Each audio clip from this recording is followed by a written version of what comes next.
The notice came on a Friday morning. Unauthorized structure, fence to be removed within 7 days. I stared at it for a long time. That fence wasn't just wood and nails. It was the last thing my late wife built before she passed away. We'd spent an entire summer on it. She painted every panel by hand, adding tiny carvings of flowers she loved. It wasn't perfect, but it was ours.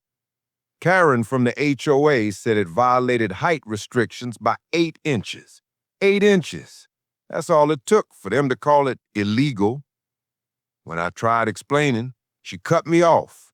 Personal reasons don't exempt you from compliance. I wanted to shout, but I didn't.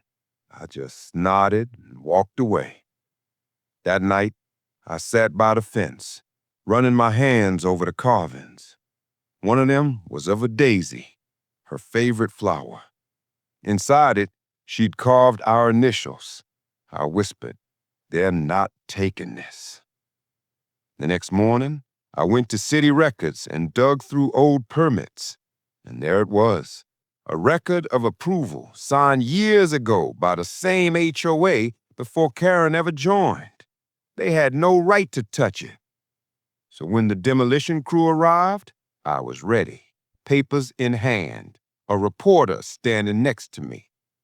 Karen showed up, furious. "You're obstructing official work."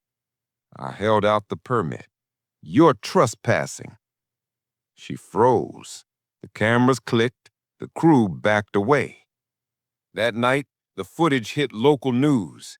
HOA targets widower's memorial fence, faces backlash. Comments flooded in. Thousands of people calling it heartless, cruel. By morning, the HOA board held an emergency meeting. Karen tried to defend herself, but the old president, the one who'd signed the original permit, stood up and said, "That fence stays. It's part of this community's history." The crowd applauded. Karen resigned that same week. Now, every spring, neighbors come by and hang flowers on the fence. It stands taller than any rule, stronger than any bylaw, a symbol of love they couldn't destroy. Sometimes I still trace her initials and smile. They tried to tear down a fence, but what they really hit was a memory that refuses to fade. I'm Liam. Subscribe for more HOA madness. Thanks.